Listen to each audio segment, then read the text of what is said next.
Misoli mana bugun 20-kun jo'jalarni surovga yetib kelganda, lekin ocholmaydigan holatlari bo'lib qoladi. Ya'ni tuxum po'stlog'i qalinlik qiladi yoki jo'ja kuchi yetmaydi. Shunaqa holatlarda o'zimiz ozgina yordam beramiz. Mana ovozini eshityapsizlar, chiyillab turibdi.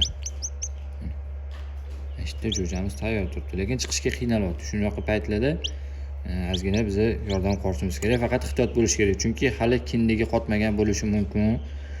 O'sha kindigini po'chog'ida bo'ladi, kindik yopishgan bo'ladi. Shunaqa holatlarda ozgina ehtiyot bo'lishimiz kerak bo'ladi. Bu tuxumimizni hozir sekin ochib, po'stlog'ini, jo'jamizni chiqarib olamiz. O'rtoqlar, yangi boshlagan bo'lsanglar agar o'zboshimchalik qilib ochmayapti deb tuxumlarni sindirmanglar. 20-21-kundan keyin qilinadigan ishlar bular. Bizning jo'jamiz mana ovozini eshityapsizlar, chiyillab turibdi. Chiqishga qiynalyapti. Ya'ni tuxum po'stlog'imiz qalinlik qilyapti bunga. Namlik darajamiz yaxshi, lekin tuxum po'stlog'i qalin. Shunaqa holatlarda ozgina jo'jaga yordam berishimiz kerak bo'ladi.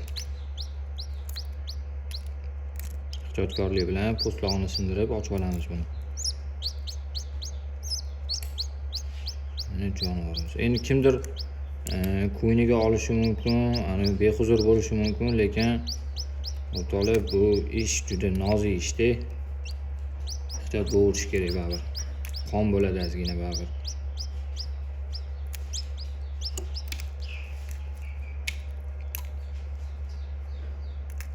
Oson ekan deb qilib tashlash kerak emas, ehtiyot bo'lish kerak bunda.